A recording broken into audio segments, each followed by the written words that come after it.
안녕하세요. 공무원 생물강의 윤현 선생입니다. 자, 오늘은요, 배설에 대해서 공부를 해보도록 하겠습니다. 자, 배설이라고 하면 이제 보통, 통상적으로 DDONG 아시죠 뭔지? 예, 그것을 많이 얘기를 하는데, 예, 생물에서의 배설은 그것이 포함되지 않고요. 오줌이나 땀같이 혈액에서 우리 몸 밖으로 나가는 것을 보통 이제 배설이라고 합니다. 그래서 이번 시간에는 주로 오줌과 땀에 대해서 공부를 해보도록 하겠습니다.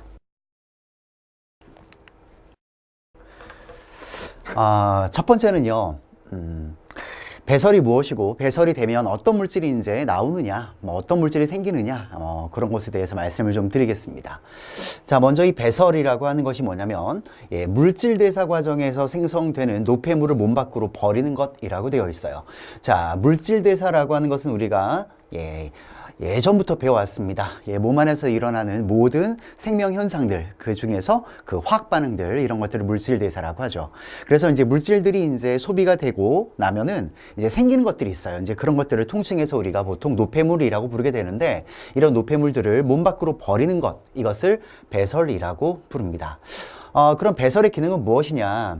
수분이나 무기염료를 배출해서 체액의 항상성을 유지한다. 자, 노폐물을 버리는 것, 이것을 배설이라고 하는데, 이 배설이 가지고 있는 또 다른 기능이 바로 뭐냐면, 우리 몸에 있는 여러 가지 항상성 같은 것을 유지하는 것입니다. 그래서 이 배설을 잘 하는 것이 인간의 건강에게 굉장히 중요한 것이라는 것을 좀 기억해 주셨으면 좋겠습니다. 자, 그러면 배설이 되어서 나오는 물질이 어떤 것이냐? 자, 기본적으로 이제 탄수화물과 지방 그리고 단백질 요 세 가지로 나눠 볼 수 있는데요. 탄수화물과 지방 같은 경우에 배설 물질은 이산화탄소와 물, 이렇게 두 가지가 됩니다. 자, 이렇게 두 가지가 되는 이유는 영양소에서 배웠지만 이 탄수화물과 지방 같은 경우에 주 구성 원소가 H5로 돼 있죠.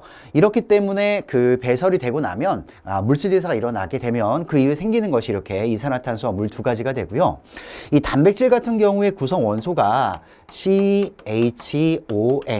여기서 이제 이 N이 추가되기 때문에 이 탄수화물과 지방과는 다르게 질소 노폐물이라고 하는 노폐물이 생성이 되게 됩니다. 그 중에서 가장 유명한 것이 바로 암모니아죠.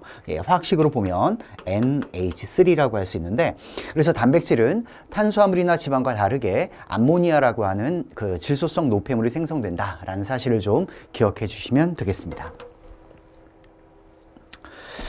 자, 그러면 이 질소성 노폐물이 생물에 따라서 약간 형태가 다른데요. 그것을 잠깐 살펴보도록 하겠습니다. 자, 종에 따른 질소성 노폐물의 배출 형태가 이렇게 세 가지가 나와 있어요. 요소, 요산, 암모니아, 이렇게 크게 세 가지 형태가 나와 있는데요. 이걸 열심히 외우기보다는 그냥 왜 포유류는 요소고, 조류는 요산이고, 수생 무척추 동물, 경골, 어류, 한마디로 물고기죠. 물고기들은 왜 암모니아인가, 요 정도만 좀 생각을 해주시면 되는데, 일단은 이 종마다 이 질소성 노폐물의 형태가 약간씩 다른 이유가요, 이 밑에 적혀 있습니다. 뭐냐면 바로 수분 환경에 따라서 달라지게 되는 건데요. 이런 식입니다. 물에 사는 물고기 같은 경우는 물에 있으니까요, 물을 쉽게 섭취를 할 수가 있죠. 그래서 물에 아주 잘 녹는 그런 노폐물들을 그냥 물에 가둬뒀다가 바로바로 배출을 하게 돼요. 그래서 이 셋 중에서 가장 물에 잘 녹는 암모니아의 형태로 배설을 하게 되고요.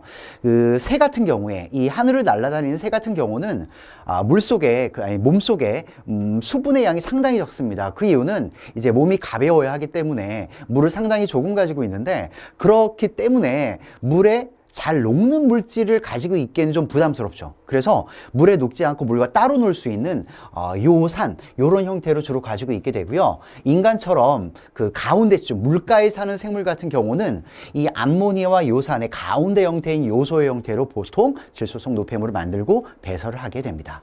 자, 그 다음에 이 사람 같은 경우는 특이하게 아까 말씀드렸지만 단백질이 이제 물질 대사를 하게 되면 이 암모니아라는 것이 만들어지는데요. 이 암모니아는 이제 물에 굉장히 잘 녹지만 또 하나의 측면은 굉장히 독성이 강해요. 그래서 사람 몸속에 암모니아 형태로 있게 되면 사람이 굉장히 위험해질 수 있습니다. 그래서 이 간에서 암모니아를 요소의 형태로 전환을 시키게 되는데 이런 화학 반응을 오르니틴 회로라고 부르게 됩니다. 자, 여기는 조금 기억을 해 주셔야 돼요. 암모니아를 간에서 요소의 형태로 바꾸는 그런 화학 반응을 우리는 오르니틴 회로라고 불러주게 된다라는 사실을 좀 기억을 해주시면 좋겠고요. 그 결과 암모니아의 독성이 좀 감소를 하게 됩니다. 자, 그러면 간략하게 오르니틴 회로에 대해서 살펴보도록 하겠습니다.